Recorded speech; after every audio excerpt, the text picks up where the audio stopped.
Krishna Hare Krishna Krishna Krishna Hare Hare Hare Rama Rama Rama Hare Hare Hare Krishna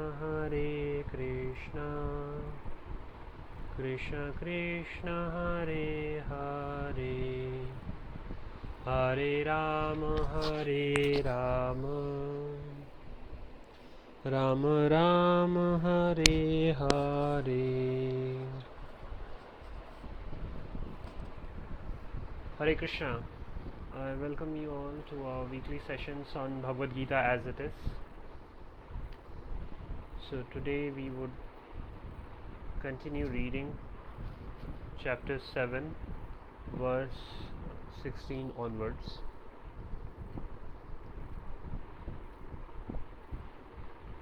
Chaturveda bhajante mam jana sukritano arjuna artha jigyasu artharthi jnani cha bharata rishabha. O best among the Bharatas, four kinds of pious men begin to render devotional service unto me: the distressed, the desirer of wealth, the inquisitive, and he who is searching for the knowledge of the Absolute. So here in this verse, Lord Krishna is instructing Arjuna on the different kinds of people who approach Supreme Lord. So they are of these four types. One is who has some distress, and thus he is approaching Supreme Lord. The other one has a desire to accumulate wealth or opulence. The third one is in seeking some knowledge, and the fourth one is who is seeking for the knowledge of the Absolute.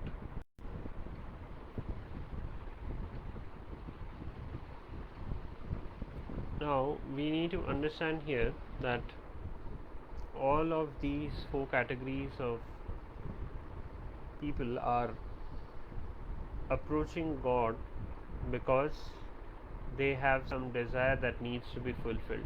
Someone wants to have happiness, someone wants to have opulence, someone wants to quench his thirst of knowledge.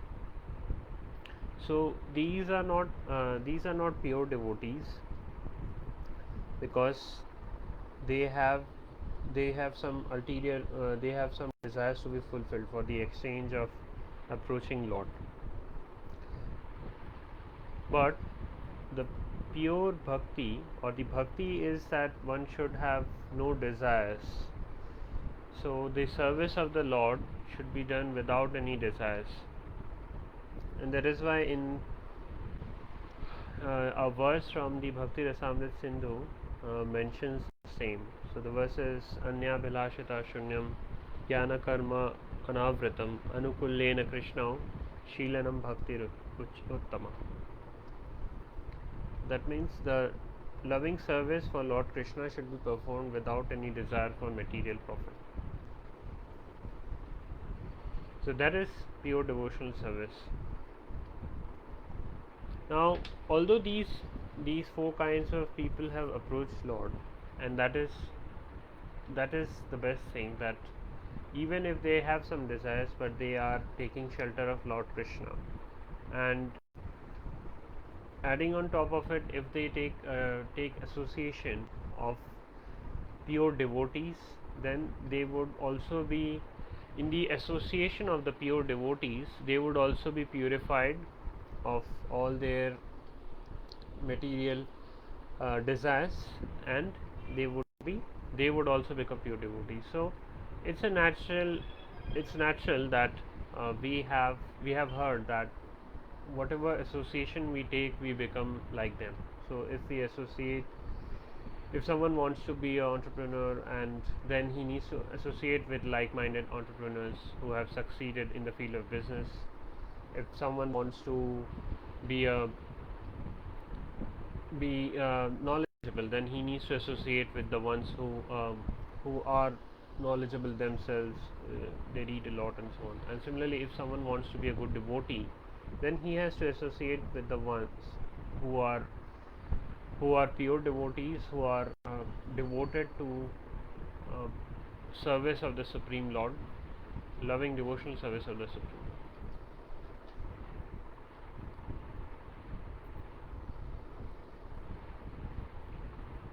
Lord. Verse 17. तेषां ज्ञानी नित्ययुक्त एक भक्तिर्विशिष्यते प्रियो हि ज्ञानिनोत्यर्थम यहम स मम प्रियः. So Lord Krishna says that of these, the one who is in full knowledge and who is always engaged in pure devotional service is the best, for I am very dear to him and he is dear to me. So the word we need to focus upon is that Lord Krishna is saying Eka Bhaktir Vishishyate.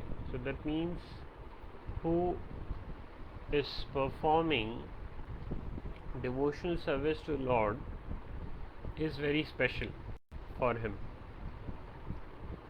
So Eka Bhaktir Vishishyate. So only the devotee, or only those living beings who are performing some or the other kind of devotional service to the Lord are very dear to him. Now, it may happen that, as we read in the previous verse, that people have approached Lord because they need to fulfill some desires, and they want to get rid of their distresses, or they want some money or opulence. But at the same time, if they also start performing some or the other service to the Lord, to start with chanting of the names of the Lord, or reading his books, or going to the temple, taking darshan of the deities, or taking part in the aarti. So whichever form of devotional service they are performing, that is being considered by Supreme Lord as the topmost. So we need to understand that the devotional service is something which we all need to do, and we would not only be favored by the Supreme Lord, we would also be protected from all material contamination. So because there is no difference between Lord and his devotional service, so because the devotional service, let it be hearing the names of Lord, or reading about his glories, or taking his darshan, so or performing some service in the temple, because it is in relationship with the Supreme Lord, so it is also having the same effect. It's of the same nature as Lord himself is, so which is transcendental. So when we engage ourselves in doing something which is transcendental, then gradually we would also be freed of material desires, materialistic views. Also, in our future, we would be protected from getting into or getting some material thoughts of sense gratification, or desires for fulfilling some sense gratification. So that is the power of bhakti. That is the power of devotional service.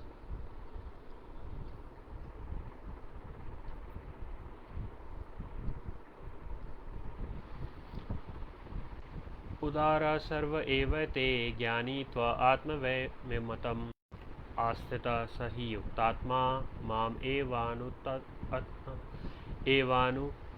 अनुत्तमम गतिम.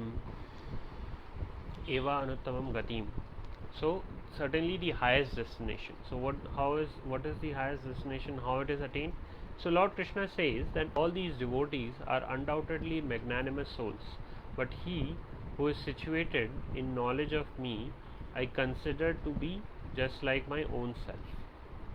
Being engaged in my transcendental service, he is sure to attain me, the highest and most perfect goal.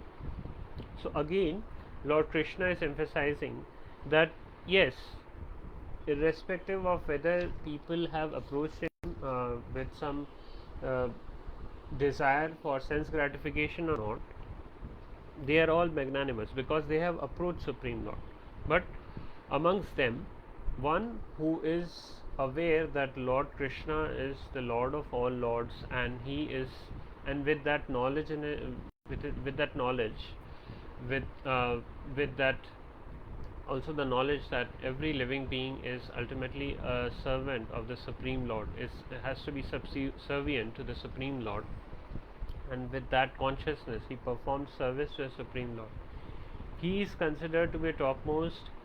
He Lord Krishna assures that he is going to attain the abode of Supreme Personality of Godhead, which is the Goloka Vrindavana, or the spiritual world, the spiritual kingdom. Also, he says that devotee is just like his own self. So, what an exalted position Lord Krishna is giving to one who is performing devotional service, pure devotional service. So, again, by pure devotional service, it means that for that devotee, the only goal of his life, his or her life, is that he is going to serve Supreme Lord, irrespective of whether he is going to get something out of it or not, whether he is going to get riches, whether he would always remain happy or not. His only goal is to serve Supreme Lord, and thus Supreme Lord says, Lord Krishna is saying here that for such a person is like his own self. Such a person is going to attain the Supreme Personality of Godhead.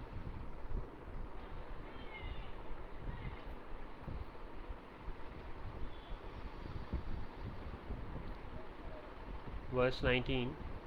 Bahunam janmanamante jnanvam mam prapadyate vasudeva sarvamiti samatma sudurlabha. After many births, he who is actually in knowledge surrenders unto me, knowing me to be the cause of all causes and all that is. Such a great soul is very rare.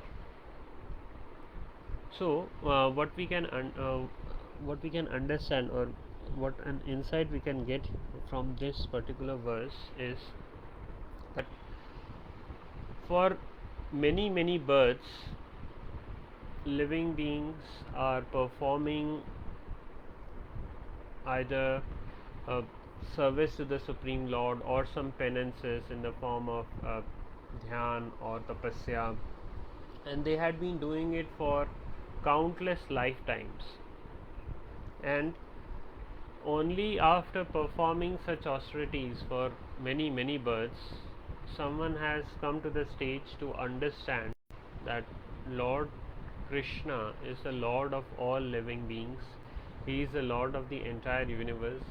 He is the one whom should be served in all respects, in all situations of life, and he is the ultimate goal of our life. So we should consider ourselves very much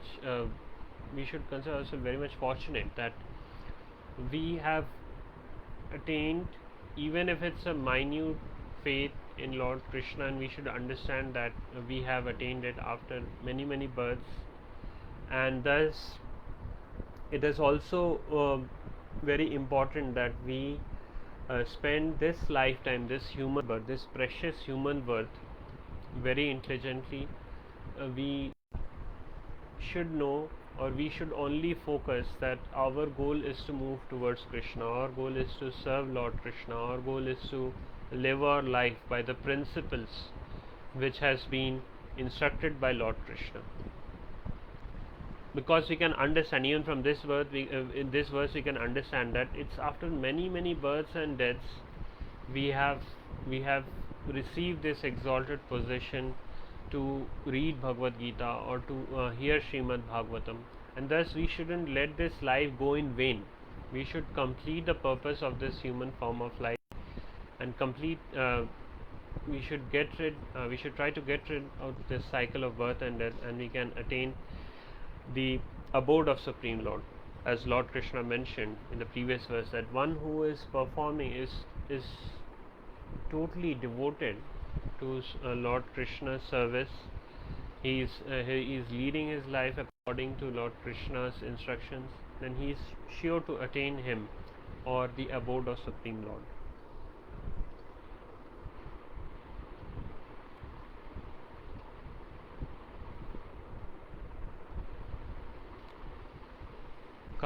कामैस्तैस्तैर्हृतज्ञाना प्रपद्यन्ते अन्यदेवताः तं तं नियमम् आस्थाय प्रकृत्या नियतस्वया.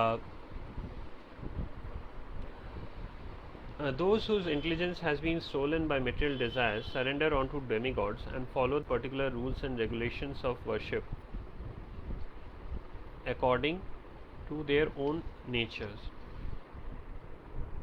Now, till now we read about that the different kind of people who take to the shelter of Supreme Lord, and how they can be how they can attain Supreme Lord by performing devotional service, by taking association of the devotees. But then there are some people who doesn't want to surrender to Lord Krishna, and they want to surrender to different demigods. Now, the reason behind their surrendering to demigods is because they have some material desires.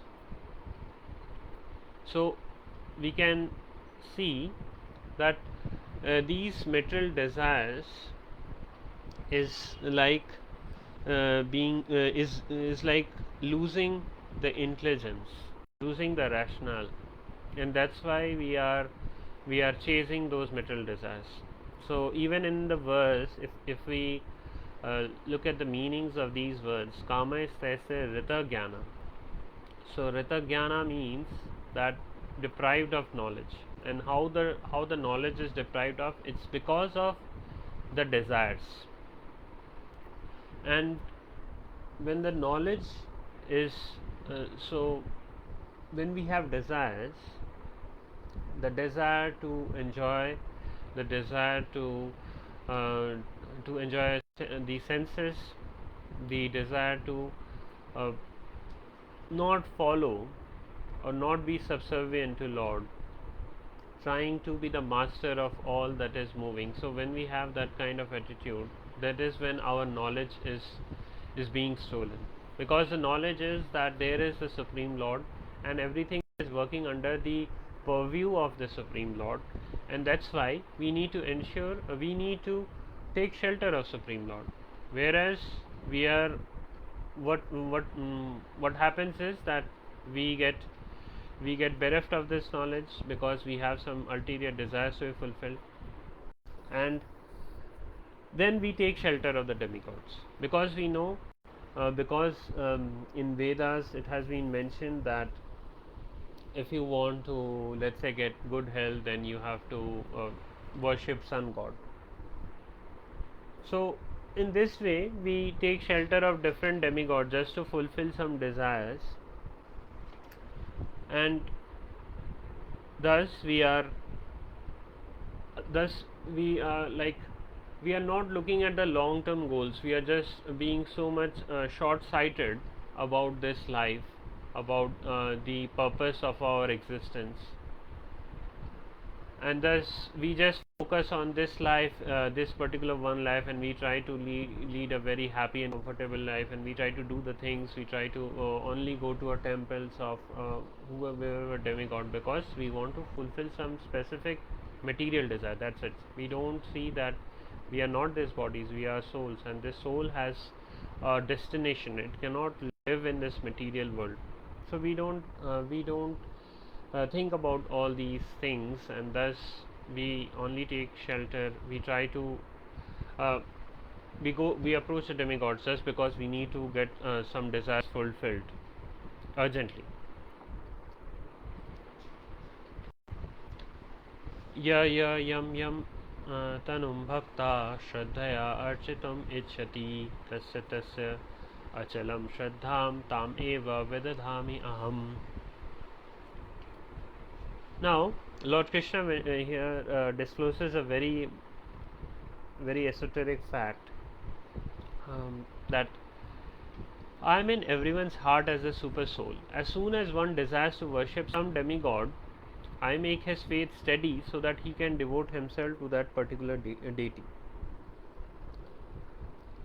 Now, because Lord Krishna is the super soul, in the form of super soul, is present in everyone's within every living being, uh, from the ant to the elephant, from the lowest, from the species on the lowest planet to the to Brahmaloka, or where Brahmaji resides. So within all living beings, Lord Krishna is there in the form of Paramatma, or the super soul.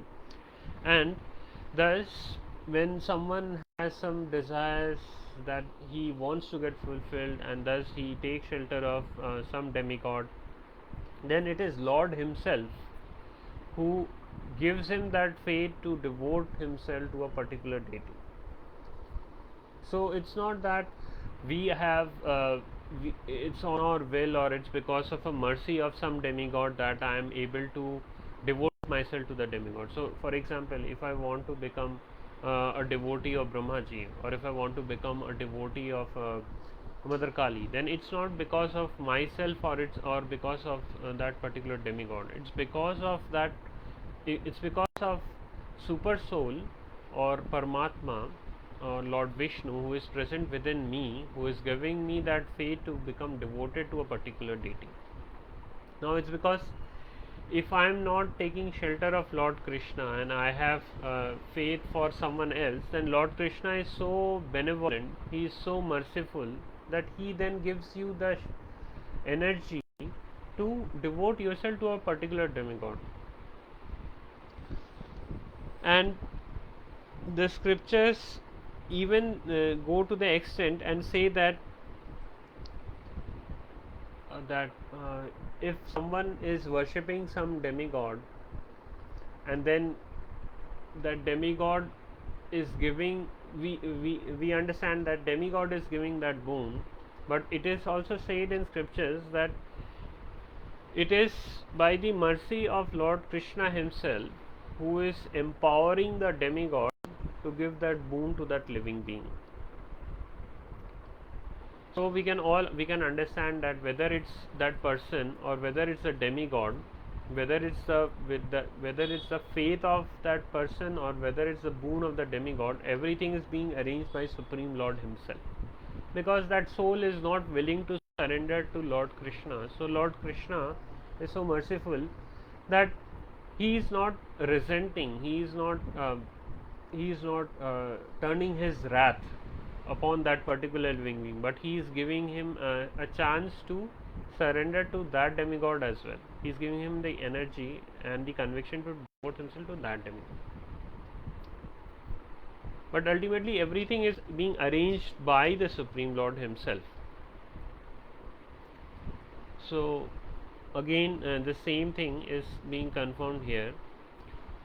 Sataya Shraddhaya Syuktastasya Aradhanam Ihate Labhate Cha Tata Kaman Maeva Vihitan Hitan. Endowed with such a faith, he endeavors to worship a particular demigod and obtains his desires, but in actuality these benefits are bestowed by me alone. So again we can understand that everything is happening by the will of the by the energy of Supreme Lord. So if someone wants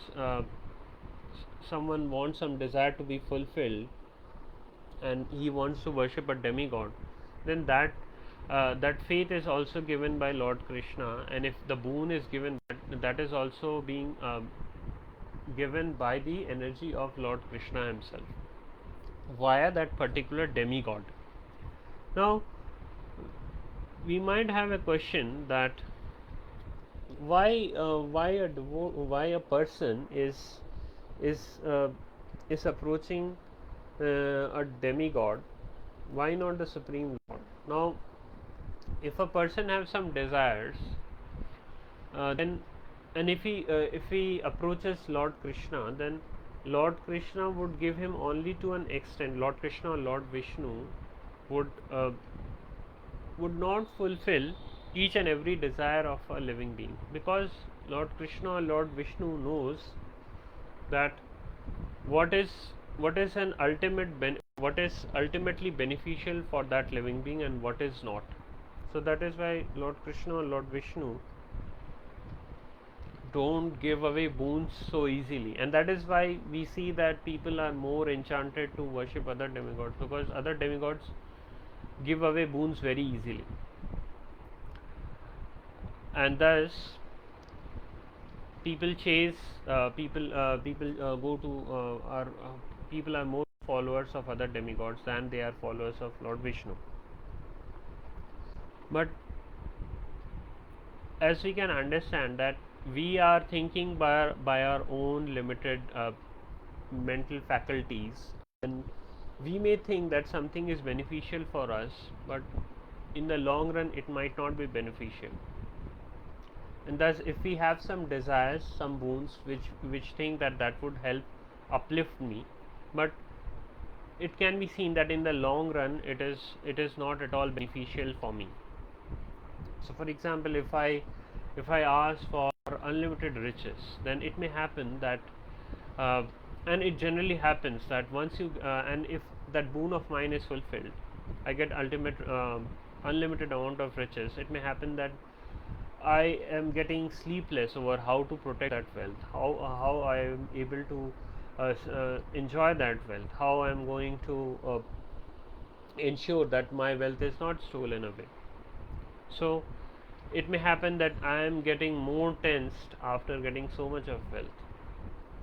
So just an example that how whatever desires we have, it might not be beneficial in the long run. So that's why Lord Krishna or Lord Vishnu doesn't fulfill every boon or every desire which we have, but via other demigods do generally fulfill all the desires of uh, of the living being. So that's why people throng to the temples of other demigods.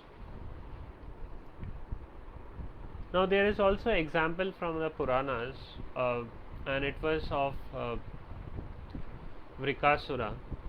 Now this Vrikasura was he was Asura, as we can understand, and he took shelter of Lord Shiva, and he did penances, and he got and we all know that Shivji is Ashutosh, he is pleased very easily. So Vrikasura then asked for a boon, that he wants to he should have a boon that by touching anyone's head, he can get rid of that person. That means he can kill any person by just simply touching on that person's head.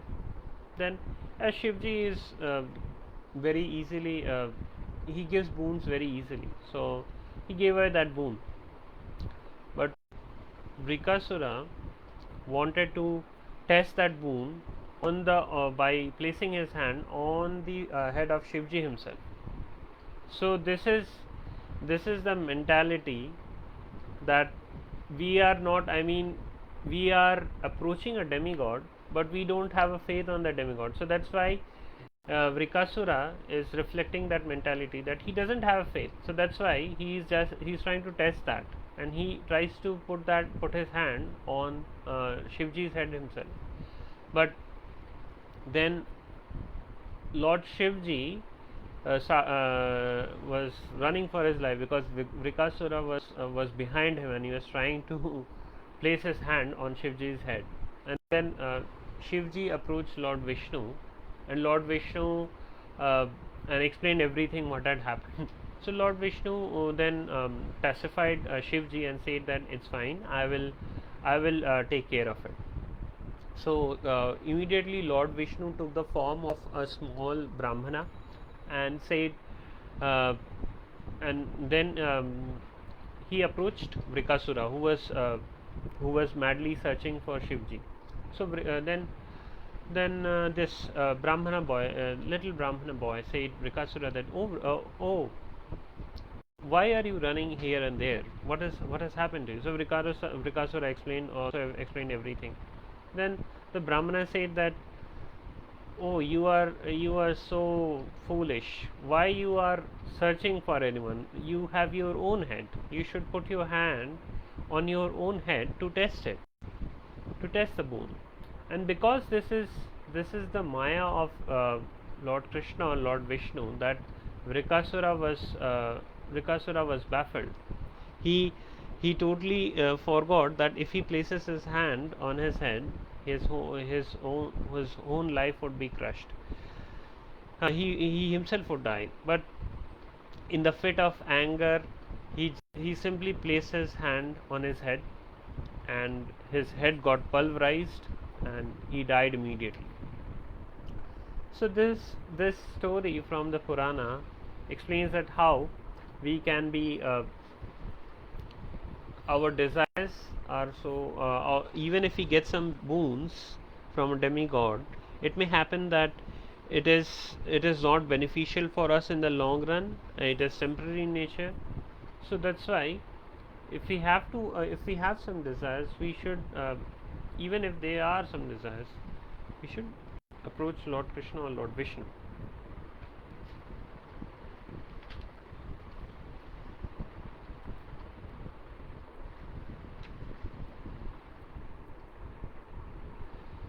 अंतवत्तु फलं तेषां तद्भवति अल्पमेधसां देवं देवा यजो यान्ति मद्भक्ता यान्ति मामपि.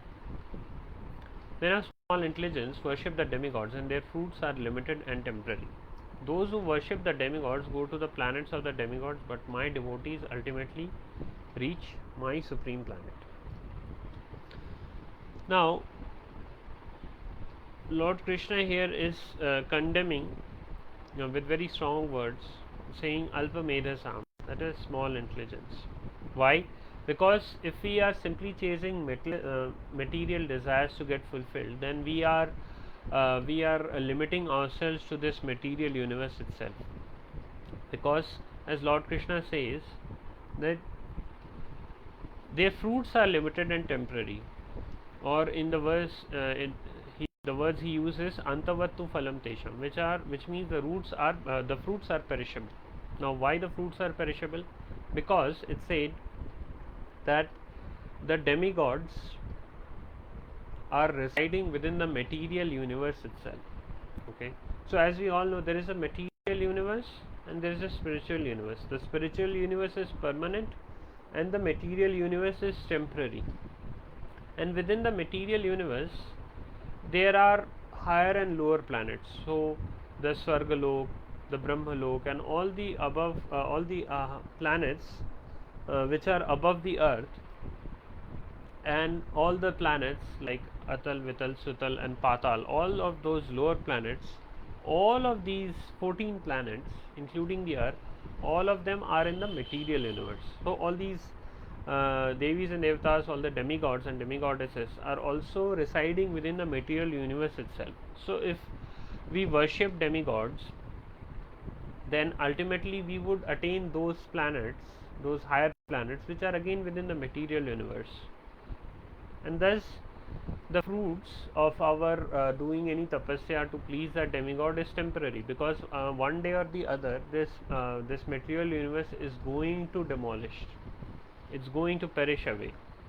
But if we are surrendering to Lord Krishna, then we would, because Lord Krishna, his powers are unlimited, his mercy is also unlimited.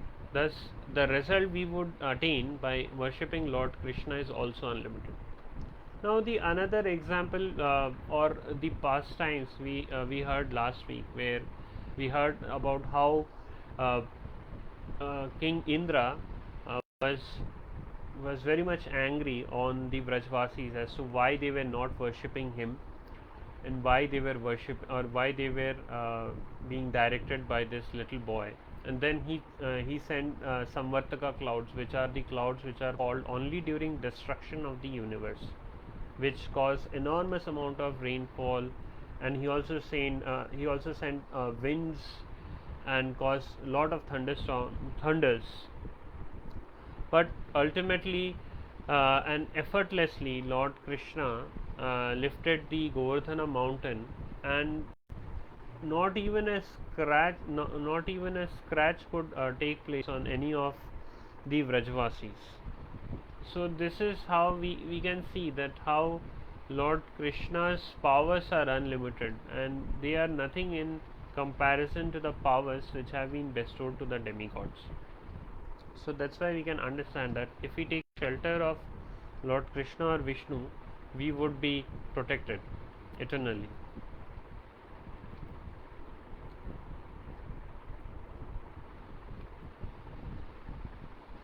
अव्यक्तं व्यक्तिमापन्नं मन्यते माम बुद्धय परं भावम् अजानन्तो मम अव्ययम् अनुत्तमम्.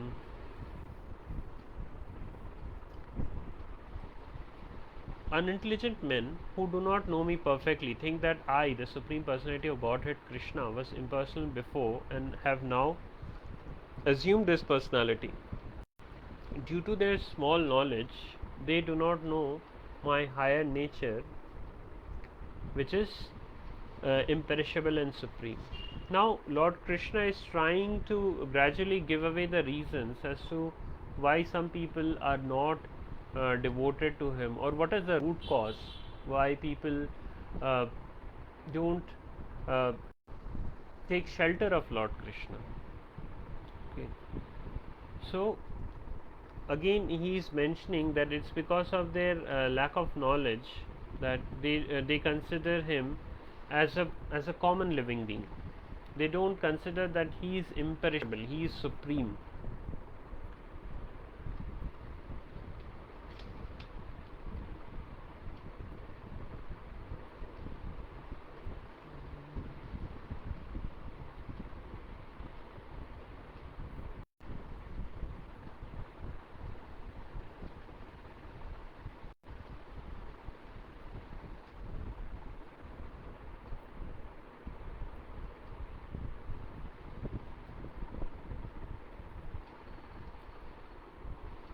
नाहं प्रकाश सर्वस्य योगमाया समावृता मूढ़ोऽयम् अभिजानाति लोको माम अजम अव्ययम्.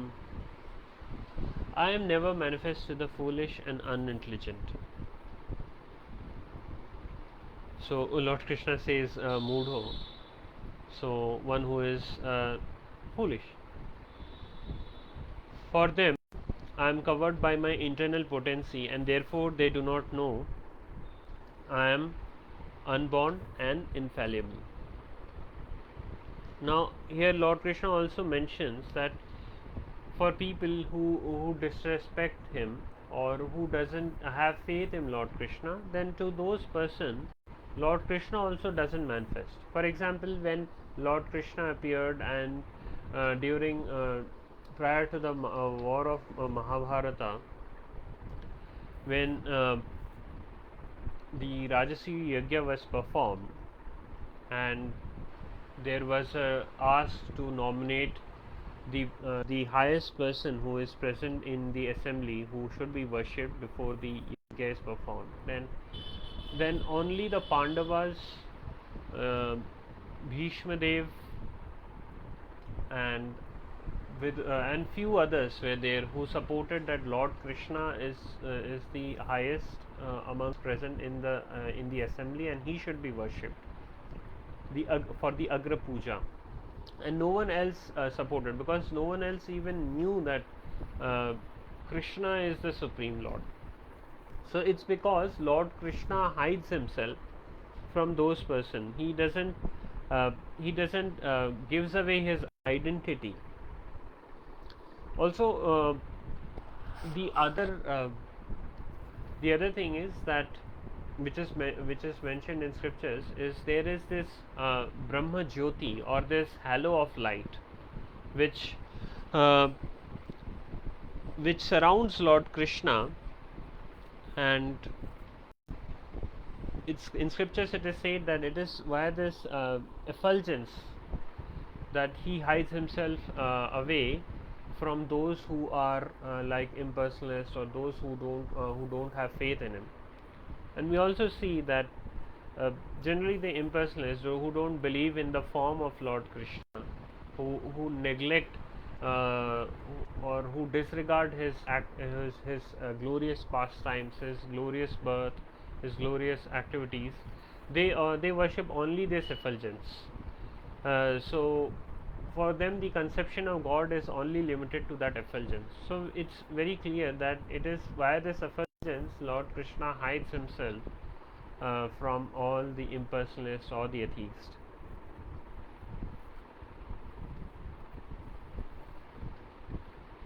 वेदाहं समतीतानि वर्तमानानि च अर्जुन भविष्यानि च भूतानि मां तु वेद न कश्चन. O Arjuna, as the Supreme Personality of Godhead, I know everything that has happened in the past, all that is happening in the present, and all the things that are yet to come.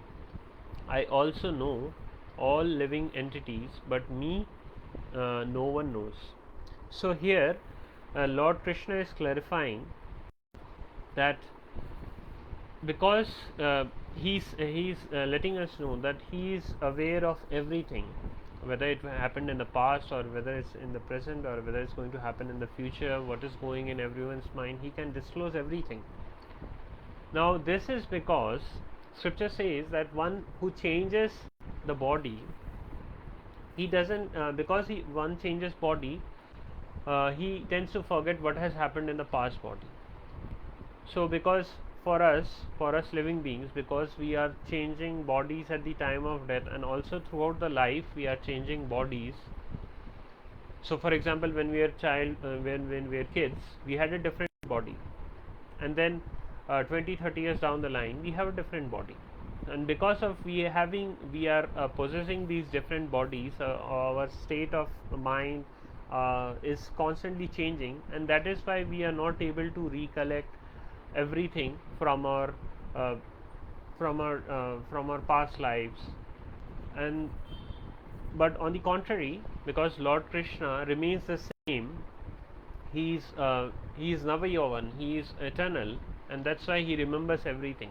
And this is like he is giving an argument against the impersonalist thoughts or impersonalist conception that Lord Krishna doesn't have any form, he is just like a material person, who he is a historical figure, he appeared and he died and so on. So to crush away those misconceptions, Lord Krishna is saying that I am aware of past, I am aware of future, I am aware of what is going on in everyone's mind, not only in my mind and your mind or someone else's mind. He is aware of the intentions, the thoughts of every living being.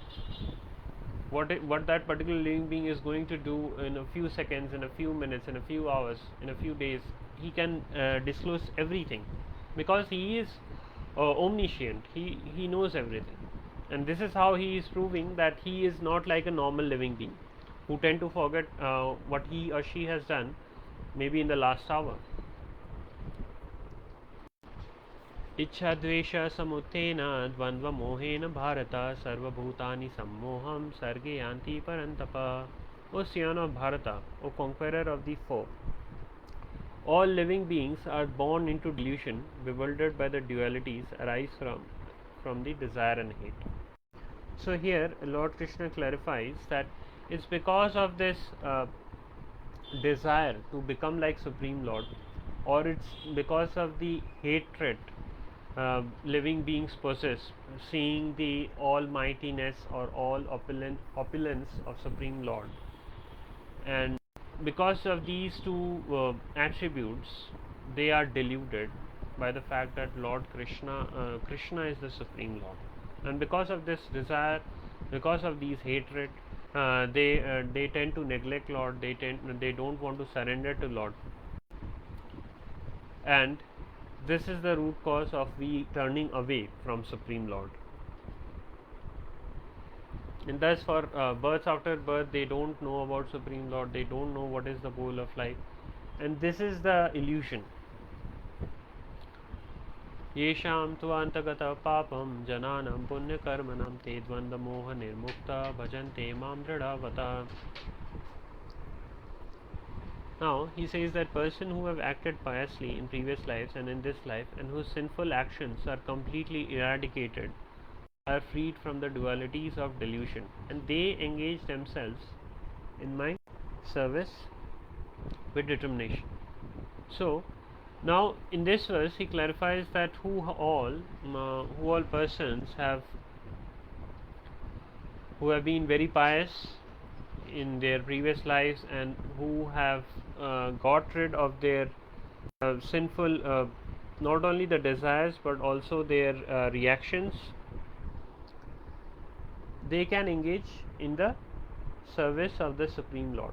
They are freed from the delusion, they are freed from the desires of possessing, the desires of being the master, and only these pious souls can engage in the service of the Lord. The Acharyas also say that this is not possible by our own endeavors. For this, we need the mercy of the exalted devotees who have dedicated their lives to the service and for the service of Lord Krishna.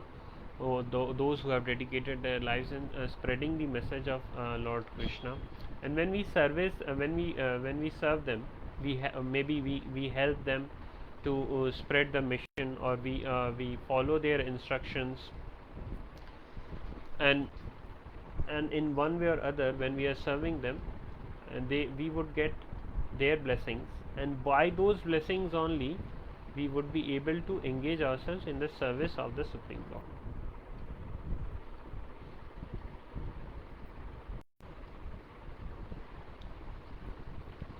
जरा मरणा मोक्षाय मम आश्रित्य यतन्ति ये ते ब्रह्म तद्विदु कृत्स्नम् अध्यात्मं कर्म चाकलम्. Intelligent persons who are endeavoring for liberation from old age and death take refuge in me in devotional service. They are actually Brahman because they entirely know everything about transcendental activities. So here it is being said by Lord Krishna that whoever are who know that this material world is not the place for our existence, and that's why they want to get out of this cycle of taking birth, growing old, and then dying.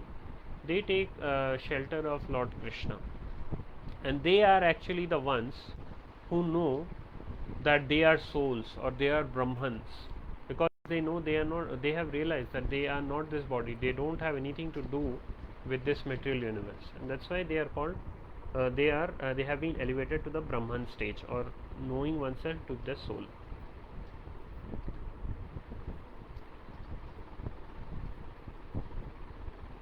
Sa adibhuta adidevam mam sadi agyam cha ye vidu prayana kale picha mam te vidur yukta chetasa.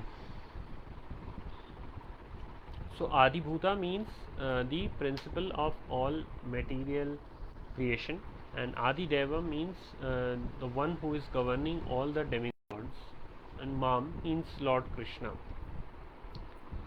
So those in full consciousness of me, who know me, the Supreme Lord, to be the governing principle of this material manifestation of the demigods and all the methods of sacrifice, can understand and know me, the Supreme Personality of Godhead, even at the time of death. So that means, or a natural or logical conclusion to this statement is that one who is knowing Lord Krishna at the time of death, he would also be promoted to the kingdom of Lord Krishna, because that soul is eagerly calling out or remembering Lord Krishna. So Lord Krishna would protect that devotee and he would take him back to Goloka Vrindavana. So we read that how if we are surrendered to Lord, we are doing some service for Lord, may it be chanting the names of Lord or reading about his pastimes or his instructions in Gita or Srimad Bhagavatam or Chaitanya Chaitamrita, and we are taking shelter of pure devotees, we are serving those pure devotees, and in this way we can situate ourselves in the service of Lord Krishna, and we can also be freed of all our materialistic desires. And by following all these principles, by devoting ourselves to the service of Lord Krishna, gradually we can elevate ourselves to the kingdom of Lord, or to Goloka Vrindavana, which is free from death, disease, old age, and which is full of happiness. So let us try to do as much as service we can. Let us try to engage this precious human life of ours in a very intelligent manner, and in a manner which is prescribed by Lord, and let us go back to Supreme Lord. Why to waste time on this material universe where there is constant angst, constant anxiety, uh, no surety about what is going to happen tomorrow, full of distress, tension, hatred. Let us go to a place which is full of happiness by simply engaging ourselves in the service of Lord Krishna in the shelter of pure devotees. With that, I close today's session. I thank you all for patiently listening to this session. If you have questions, please do let me know. Hare Krishna.